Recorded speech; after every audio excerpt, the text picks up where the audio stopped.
Donc, mardi 5 septembre, calendrier économique, pas grand-chose.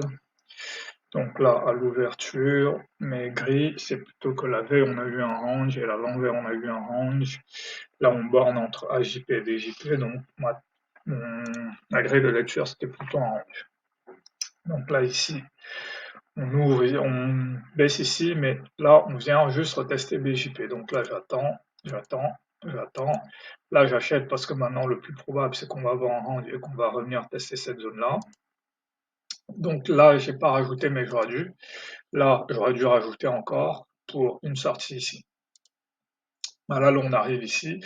Là, je fais quand même une erreur qui est en fait, de penser qu'on va breaker. En fait, je regarde le Nasdaq et je me dis qu'on va peut-être breaker. C'est vraiment une erreur.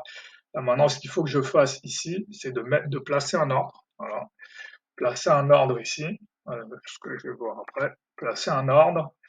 Sortir la totalité de mes gains ici. Placer un ordre pour un retour ici. Donc voilà, l'ordre il se place comme ça. Un RR de 2 par rapport aux clôtures. Voilà ce qu'il faut faire dans cette zone-là. Donc du coup là ici, comme je pensais qu'il y avait avant un break, je ne vends pas, alors que j'aurais dû vendre ici avec la target dans cette zone. Là, il y a un RB50, là c'est une erreur de l'acheter ici, parce que le RB50, il marche mieux, du moins il marche quand déjà on a commencé sur une hausse et quand les indices sont synchronisés.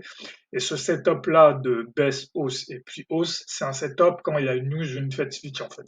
Donc ici, j'aurais pas dû acheter ici. Voilà, ce que j'aurais plutôt dû faire, c'est vendre ici parce que là, j'ai un double top ici, double top, double top. Ça, je peux considérer que c'est un haut de plus en plus bas, donc j'aurais dû vendre ici.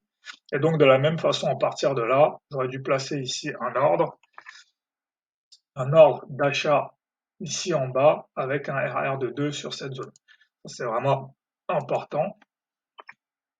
Donc voilà, là on continue. À partir d'ici, micro-range, donc je peux rentrer ici tant que j'ai un R de 1 jusqu'à cette zone. Donc voilà. Donc les moments de pause, le premier moment de pause aurait été si j'avais acheté correctement ici les trois, j'aurais pu m'arrêter là. Ensuite, dans cette phase-ci, quand on commence à avoir ce rebond-là, j'aurais pu m'arrêter ici et comme prévu, revenir à 19h et là, à 19h, tranquillement, j'aurais pu acheter. Et donc voilà, les ordres, comme j'ai indiqué, ordre ici, ça c'était les moments importants, micro-range. Donc la journée était facile, il n'y avait pas grand-chose de compliqué, c'est juste ici, je me suis perturbé tout seul. Ici aussi parce que j'ai regardé le Nasdaq au lieu de trader ce qu'il y avait de plus probable. Donc, et ici, bon, à la fin, je traite pas le micro-range parce que bon, j'avais tenu quand même 4 heures et donc là, mentalement, j'étais un peu fatigué, donc j'ai préféré m'arrêter là. Mais ici, le micro-range était parfaitement tradable, même avec un ordre. Ici, pareil, même avec un ordre, j'aurais pu. C'est des trades où j'avais même pas besoin d'être là, en fait. J'aurais pu mettre un ordre ici, un TP ici, un ordre ici, un TP ici, et tout était bon. Donc voilà pour cette journée, rien de compliqué. Voilà en M5, la vision.